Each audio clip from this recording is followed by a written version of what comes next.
भंडारा गोंदिया जिला वासियों के लिए खुश खबर है। अब आपका मनपसंद channel BS crime India news अब आपके केबल नेटवर्क पर, जी हां, अपने केबल नेटवर्क के एशियन चैनल नंबर 50 पर उपलब्ध है। BS क्राइम इंडिया न्यूज पर खेल, राजनीतिक, क्राइम, साहित्य व अन्य खबरें प्रकाशित की जाती है। हमारे साथ जुड़ने के लिए तथा हमारे चैनल में खबरें, विज्ञापन आदि के लिए संपर्क करें 86691517।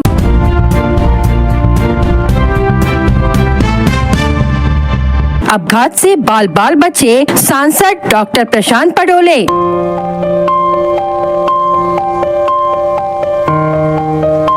नागपुर बाईपास पर उमरेड फाटे के पास सुबह सुबह हुई दर्दनाक घटना।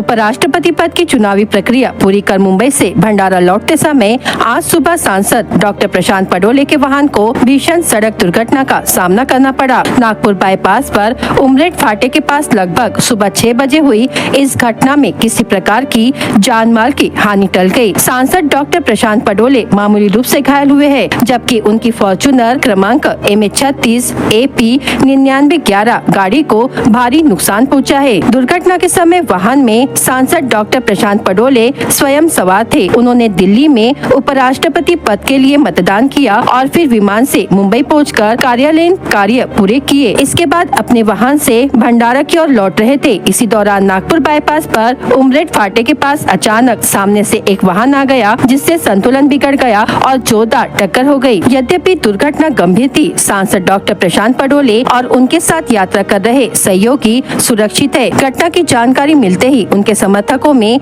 चिंता का माहौल फैल गया। भंडारा गोंदिया लोकसभा क्षेत्र का अधिकांश हिस्सा नक्सल प्रभावित है। ऐसे में सांसद को अभी तक सरकारी सुरक्षा नहीं मिलना एक गंभीर प्रश्न बन गया है। भाजपा सरकार से कई बार सुरक्षा की मांग करने के बावजूद कोई व्यवस्था नहीं हो पाई। इस दुर्घटना के बाद कांग्रेस कार्यकर्ताओं ने सरकार पर सवाल उठाए हैं कि क्या अब सरकार को अपनी जिम्मेदारी का एहसास होगा। जनता की ओर से प्रशासन से अपील की जा रही है कि भंडारा गोंदिया लोकसभा क्षेत्र में पुलिस सुरक्षा को मजबूत किया जाए। घटना के तुरंत बाद स्थानीय प्रशासन घटनास्थल पर पहुंचा और वाहन को सड़क किनारे हटाया गया। मामले की आगे की जांच जारी है। सांसद डॉक्टर प्रशांत पडोले को मामूली चोटें आई, जिसका तुरंत इलाज कराया गया। समृद्धि महामार्ग पर लेन नंबर 1 पर MSRDC द्वारा ग्राउंडिंग का कार्य चल रहा था। इस दौरान एक अप्रत्याशित घटना घटित हुई। कार्य क्षेत्र में 2 लेन सामान्य वाहनों के लिए खुली थी, जबकि जिस लेन में कार्य चल रहा था वहां उचित बैरिकेडिंग की गई थी, लेकिन एक वाहन ने बैरिकेड तोड़कर कार्य चल रही लेन में प्रवेश कर लिया। इसके कारण उस वाहन का टायर पंचर हो गया। इसके बाद पीछे से आ रहे अन्य कई वाहनों के भी टायर पंचर हो गए। इस घटना के कारण कुछ समय के लिए महामार्ग पर यातायात बाधित रहा। लूटपाट या चोरी जैसी कोई घटना नहीं हुई है। यह जानकारी प्रशांत स्वामी पुलिस उपायुक्त छत्रपति संभाजीनगर ने दी। वर्तमान में महामार्ग की स्थिति नियंत्रण में है। MSRDC और पुलिस प्रशासन ने यातायात को सुचारू रूप से संचालित करने के लिए आवश्यक कदम उठाए हैं। मी प्रशांत स्वामी, पोलीस उपायुक्त छत्रपती संभाजीनगर। रात्री समृद्धी महामार्गावर खिळे असल्याबाबतचा एक व्हिडिओ सोशल मीडियावरती व्हायरल झाला होता। तर त्याच्या अनुषंगानं वस्तुस्थिती अशा प्रकारे आहे की समृद्धी महामार्गावरती 54 किलोमीटरचा जो पॅच आहे त्याच्या मेंटेनन्सचं काम मेगा इंजिनिअरिंग इन्फ्रास्ट्रक्चर लिमिटेड या कंपनीला दिलेलं आहे। ती कंपनी त्या समृद्धी महामार्गाच्या रोड मेंटेनन्सचं काम करते। तर त्या ठिकाणी जो VEP ब्रिज आहे, व्हेकल अंडरपास, तर त्या ब्रिज वरती तो रोड स्ट्रेंथनिंगचं काम सुरू होतं। काम सुरू असताना त्या ठिकाणी इंजेक्टेबल नोझल्स बसवले जातात। त्या नोझल्सद्वारे केमिकल त्याच्यामध्ये इंजेक्ट केलं जातं किंवा सोडलं जातं। या प्रोसिजरसाठी 24 तासाचा वेळ लागतो। काल सकाळी ते नोझल्स बसवलेले होते आणि आज सकाळी ते काढण्यात आलेले आहेत। समृद्धी महामार्गावरती लेन नंबर 1 वरती हे काम चालू होतं, साधारणतः 15 फूट अंतरापर्यंत। लेन नंबर 2 आणि 3 या दोन्ही लेन सुरू होत्या आणि ज्या लेन वरती काम चालू होतं त्या ठिकाणी बॅरिकेटिंग करण्यात आलेलं होतं। परंतु रात्री कुठल्या तरी वाहनामुळे ते बॅरिकेड तोडलं गेलं आणि त्याच्या पाठीमागून आलेल्या 2-3 व्हेकल्स हे त्या नोझल्स वरून गेल्यामुळे त्या पंक्चर झाल्या होत्या। परंतु त्या ठिकाणी कुठल्याही प्रकारचे खिळे लावले होते किंवा अशा प्रकारची कुठलीही घटना त्या ठिकाणी घडलेली नाही। ज्यावेळी घटना घडली त्यावेळी तात्काळ HSPचे आणि दौलताबाद पोलीस स्टेशनचे पोलीस त्या ठिकाणी पोहोचलेले होते. मी सर्व नागरिकांना आवाहन करेल की कोणत्याही प्रकारच्या अफवांवरती विश्वास ठेवू नये. यापुढेही मेगा इंजिनिअरिंग इन्फ्रास्ट्रक्चर लिमिटेड ही जी कंपनी आहे, जी रोड मेंटेनन्सचं काम करते समृद्धी महामार्गाचं, ते मेंटेनन्सचं काम चालू असताना पूर्णरित्या बॅरिकेड्स, रिफ्लेक्टर्स हे त्या ठिकाणी लावून त्याचं काम केलं जाईल, याबाबत पोलीस प्रशासन दक्षता घेईल.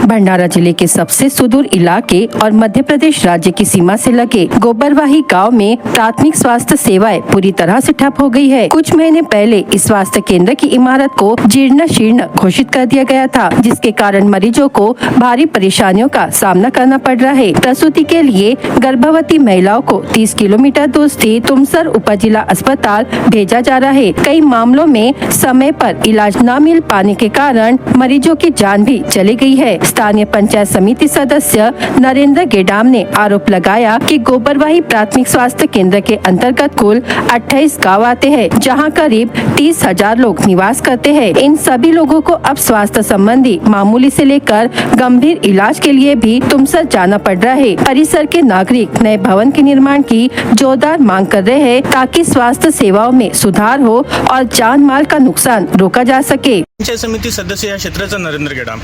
तुम्ही बघू शकता पंचायत समिती जिल्हा परिषद भंडारा आणि पंचायत समिती तुमसर अंतर्गत ही PSC चालते. ही PSC 1953 पासून हिच्या इस्टॅब्लिशन आहे, पण आतापर्यंत ही इमारत एवढी जीर्ण झालेली आहे. शासनानं पण हिला जीर्ण घोषित केलेलं आहे, पण शासनानं आतापर्यंत इथं काही पाठपुरावा नाही केला. त्यामुळे ह्या PSC अंतर्गत येणाऱ्या 28 गावामध्ये जवळपास 38,000 लोकसंख्येवर याचा प्रभाव पडून राहिला. त्या प्रभावामुळे इथं फक्त प्रथमोपचार केले जाते आणि प्रथमोपचार नंतर सर्वच काही पेशंटना इथपासून लांब 25 किलोमीटर लांब तुमसर तालुक्याच्या ठिकाणी रेफर करण्यात येते. त्यामुळे ह्या PSC मुळे इथल्या जनतेला खूप त्रास सहन करावा लागून राहिला. मी या विषयाला पंचायत समितीच्या मासिक सभेत वारंवार उचलत आलेलो आहो मागच्या 2-3 महिन्यापासून, पण आतापर्यंत काहीच त्याचा पाठपुरावा झालेला नाहीये.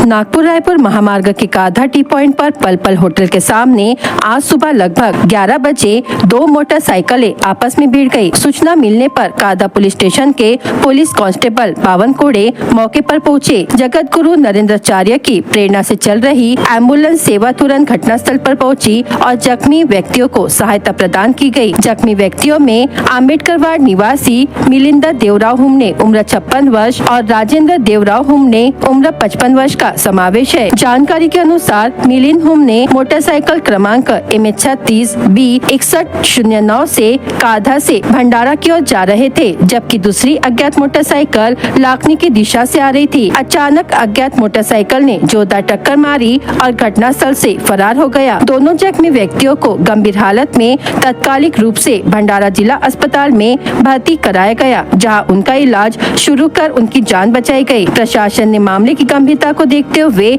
जांच शुरू कर दी है.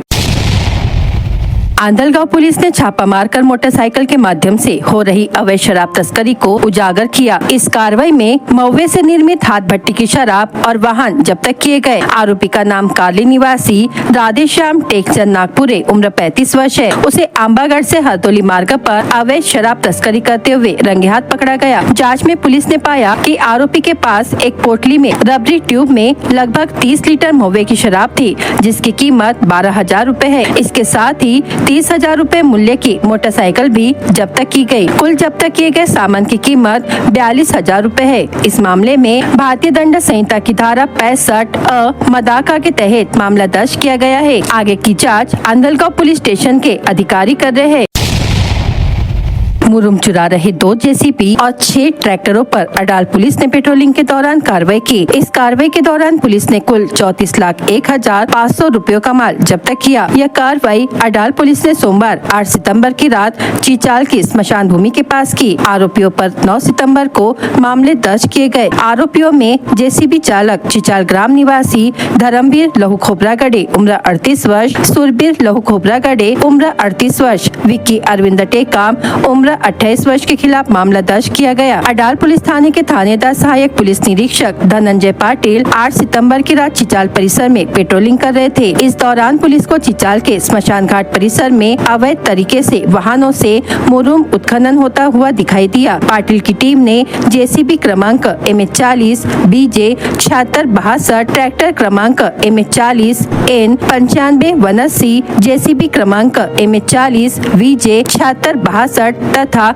बिना क्रमांक 5 वाहन ऐसे कुल 34,01,500 रुपयों का माल जब्त किया। घटना को लेकर पुलिस ने आरोपियों के खिलाफ विभिन्न धाराओं के तहत मामला दर्ज किया है। आगे की जांच पुलिस कर रही है।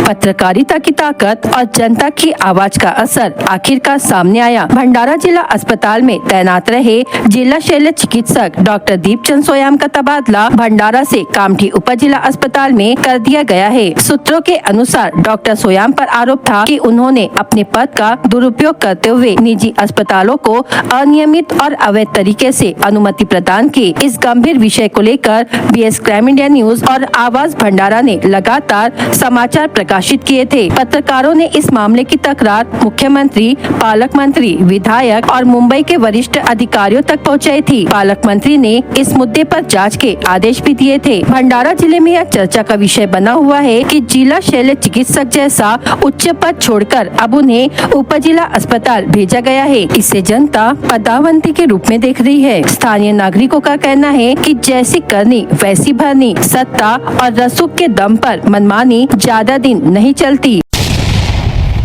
साकोली तालुका के चुलबन नदी के किनारे आज एक अज्ञात शव सड़ी गली अवस्था में मिला, जिससे पूरे इलाके में भय और दहशत का माहौल व्याप्त हो गया है। अचानक सामने आई इस घटना ने नागरिकों के बीच कानाफूसी और चर्चा शुरू कर दी है कि यह शव किसका है और यह नदी किनारे क्यों पड़ा है। मिली जानकारी के अनुसार 11 सितंबर को कुंभली और मोहघाटा गांवों के बीच चुलबन नदी के किनारे एक शव अत्यधिक सड़ी गली अवस्था में पाया गया। शव के हाथों में हरी चूड़ियां देखी गयी, जिससे प्रारंभिक जाँच में यह महिला संबंधी होने का अनुमान लगाया गया। हालांकि शव की पहचान करना मुश्किल हो रहा है। यह स्पष्ट करने के लिए फॉरेंसिक विशेषज्ञों की मेडिकल रिपोर्ट का इंतजार किया जा रहा है, ताकि यह पता चल सके कि यह पुरुष है या महिला और उसकी उम्र क्या है। घटना की सूचना मिलते ही आंधलगांव पुलिस मौके पर पहुंची। पुलिस ने घटनास्थल पर पंचनामा कर शव को कब्जे में लिया और पोस्टमार्टम के लिए भेजा। साथ ही फॉरेंसिक विशेषज्ञों की विशेष टीम को बुलाकर जाँच शुरू की गयी। पुलिस ने इस घटना में मर्ग दर्ज कर गहन जांच शुरू कर दी है। उम्मीद की जा रही है कि जल्द ही शव की पहचान और घटना की पूरी सच्चाई सामने आएगी।